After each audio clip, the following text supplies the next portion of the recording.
নমস্কার বন্ধুরা, আহারে বাড়ি গাড়ি চ্যানেলের পক্ষ থেকে আমি তোমাদের সকলকে জানাই অনেক অনেক ভালোবাসা। আজকে আমি একটি ব্লগ তোমাদের সামনে আমি তুলে ধরবো। আর এই ব্লগটি মোটামুটি কি বলবো, আগের বছর যে 2023টা চলে গেল সেই বছরের একটি শীতকালের দিন। তো সম্ভাব্য আমি ঠিক দিনটা মনে করতে পারছি না। যাই হোক, আমি আজকে ঠিক করে ফেললাম যে না, আর দেরি করা যাবে না, ভিডিওটা আপলোড করে দিতেই হবে। তো ঠিক করলাম, চলো তোমাদের সামনে আমি শেয়ার করে ফেলি আমার মায়াপুর দর্শন।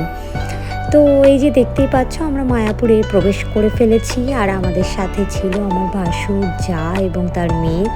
তো আমরা অলরেডি মায়াপুরের মধ্যে ঢুকে পড়েছি। এবার একটা দিকে আমরা কার পার্কিং করে তারপর আমরা নেমে চারিদিকটা দেখতে শুরু করেছিলাম। তো আমি যেটা করেছিলাম, নেমে আমি পাগল হয়ে গিয়েছিলাম যে আমি কোন দিকে ভিডিওটা করব।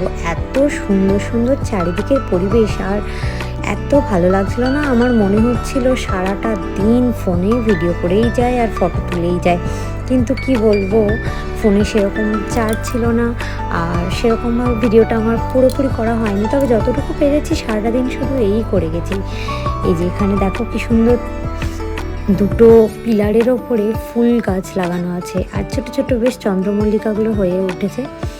আর এই যে একটা ঝর্ণা সেট এখানে রয়েছে। এই ঝর্ণাটা দেখতে এত সুন্দর লাগছিল, তার মধ্যে আবার ছিল কচ্ছপ।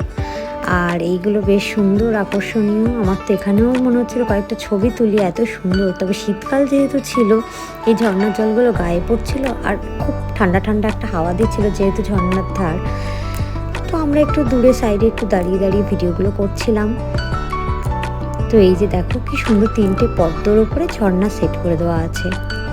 আর এই যে সনটা এদিকে জলের মধ্যে কচ্ছপগুলো দেখছে খুব উৎসাহিত হয়ে। আর এইখানে রয়েছে একটা দিকে বৃন্দাবন, তুলসী গাছের একটা বাগান। তো আমি সেই জন্য এটাকে বৃন্দাবন বলেই আমি ডাকছিলাম। কি সুন্দর চারিদিকে কৃষ্ণ তুলসী দেখো। আর মাঝখান দিয়ে একটা রাস্তা বড় করে চলে গেছে, যেটা দিয়ে আমরা মূল মন্দিরে চলে যেতে পারবো, মানে মেন মন্দিরের দিকে আমরা এই রাস্তাটা ধরেই চলে যেতে পারবো। এক্স্যাক্ট লোকেশনটা আমার এখন ঠিক মনে পড়ছে না, তবে এই রাস্তাটাই আমার আই থিঙ্ক মনে হচ্ছে ছিল। তো এই যে আমরা যাচ্ছি, এই যে সোনাই, বৌদি, আর এই যে আমার দাদা, আমিও ভিডিও করতে করতে সবাই মিলে যাচ্ছি। খুব মজা করেছি, মানে মজাটা এত পরিমাণ করেছিলাম সেদিনকে, সারাটা দিন আমার রেস্ট, এখনও সেই রেস্টটা এখনও রয়ে গেছে। তো চারিদিকে এত সুন্দর, কি বলবো, কাছে থেকে আমরা মায়াপুরে কোনোদিন আসিনি। আমি এই ভুলটা কেন যে করেছি আমি নিজেও ভাবছি। তো যাই হোক, মায়াপুর দর্শন করে আমার মনে হয়েছে যে প্রত্যেকবার শীতে একটাই ট্যুর করবো, সেটা হলো মায়াপুর দর্শন। এত সুন্দর লেগেছে আমার, কি বলবো তোমাদেরকে।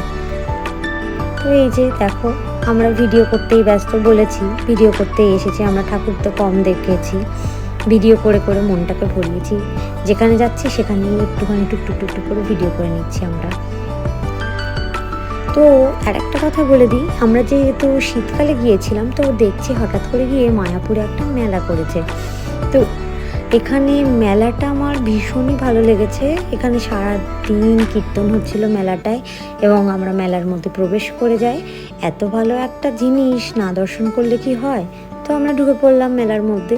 তো মেলাটার নাম ছিল গীতা মেলা। এই যে দেখছো, তো এখানে মানে ইয়ারটা মেনশন করা আছে, যেহেতু 2023 থেকে 2024-এর মধ্যে এখানে কীর্তন হচ্ছিল।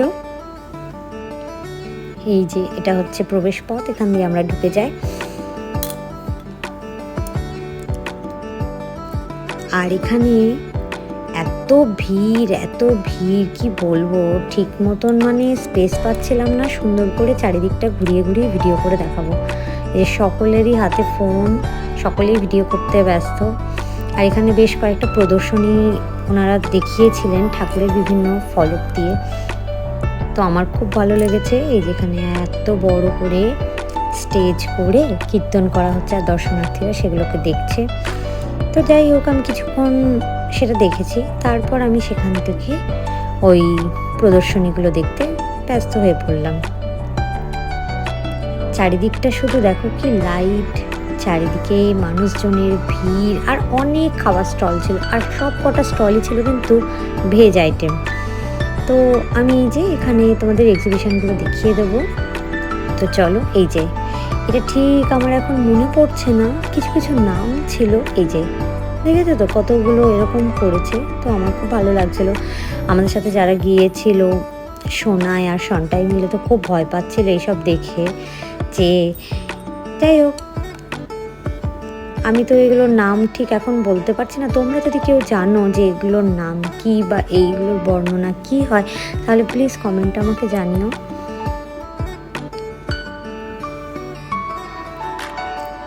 এই যে এখানেও দেখো, আমি না এইগুলো থিমগুলো মানে ভালো লাগছিল, কিন্তু নামগুলো আমি ঠিক সেখানে মেনশনও করা ছিল না, নইলে তো আমি ভিডিওতে তুলেই নিতাম। এই দেখো,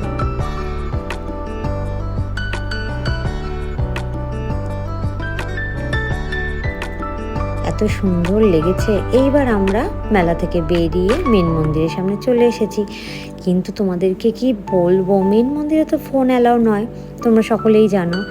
এত লাইন ছিল সেই দিনকে। তো আমাদের মেন মন্দিরে 3টে থেকে লাইন দিয়ে আমরা সন্ধ্যে 6টায় প্রবেশ করেছিলাম। তো এই যে চারিদিকে এক্সিবিশনটা দেখিয়ে, দেখো এখানে অনেকগুলো খাবারের স্টল বসেছে মেলার মধ্যে। কোথাও ভেজ চাউমিন, কোথাও ভেজ মোমো, কোথাও ভেজ কাটলেট, কোথাও মানে প্রচুর ভ্যারাইটিস মানে আইটেম ছিল। তো আমরা ট্রাই করে নিয়েছিলাম। আই থিঙ্ক চাউমিন ছিল আর বোধহয় ছিল মোমো। তো দুঃখের বিষয় আমার কোনোটাই ভালো লাগেনি, যেহেতু ভেজ আর আমি খেতে ভালোবাসি নন ভেজ, তো আমার সেই জন্য খুব একটা ভালো লাগেনি। তবে যাই হোক, এখানে একটা জিনিস দেখো, এটা কি হচ্ছে আমি ঠিক নিজেও বুঝতে পারিনি, তবে হাতের কাজটা ওনার খুবই সুন্দর। এই যে ফরেনাররা এই বাচ্চাটির মুখে দেখুন কি সুন্দর করে বেশ কৃষ্ণ স্টাইলে একটা তিলক কেটে চারিদিকে এরকম ডিজাইন করে দিচ্ছে। এত সুন্দর লাগছে বাচ্চাটির মুখে এই স্টিকারগুলো। আমরাও দূর থেকে দাঁড়িয়ে দাঁড়িয়ে সেগুলোই দেখছিলাম। সেগুলো কি কেন করছে সেটার কিছু আমি বুঝলাম না, তবে বেশ ভালো লাগছিল। কেউ কেউ হাতে করছে, কেউ মুখে করছে। আর এই যে এখানে অনেকেই খাবার নিয়ে খাচ্ছে, এই যে আমরাও নিয়েছিলাম। তো আমি মোমো আর চাউমিন নিয়েছিলাম বলেইছি। খাওয়ার কোয়ালিটি খুব একটা ভালো ছিল না, তবে যাই হোক পেট চালানোর জন্য ঠিক আছে। এইবার আমরা মেলা থেকে বেরিয়ে দেখতেই পাচ্ছি চলে যাচ্ছি। আসলে অনেকটা সন্ধে হয়ে এসেছিল, মানে তখন যেহেতু শীতকাল ছিল তো, আর সন্ধেটা খুব তাড়াতাড়ি পড়ে গিয়েছিল। কটা বাজে তখন, হয়তো 5:30 বাজে, কিন্তু দেখো চারিদিক দেখে মনে হচ্ছে এখনকার ওয়েদারে এটা বাজে হয়তো সন্ধে 7টা। আর এখানে অনেক মানে জামা কাপড়ের স্টল বসেছিল। কোনটা ছেড়ে কে কোনটা নেবে সেটা দেখতে আমরা সবাই ব্যস্ত হয়ে পড়েছিলাম। তো জানোই আমরা মেয়ে, একটু এইসব দেখতে ভালোই বাসবো, কী জামা কীরকম প্রাইস। তবে হ্যাঁ, একটা কথা বলে দিই, এখানে কিন্তু জামার দাম এতটাই বেশি যেটা ওই দামের বাইরে কিন্তু অনেক কমে পাওয়া যায়। আর এখানে চারিদিকে এত সুন্দর সুন্দর ফুল ছিল, আমি ফুলগুলোর ভিডিও করেছি, কি অপূর্ব লাগছে তোমাদেরকে কি বলবো।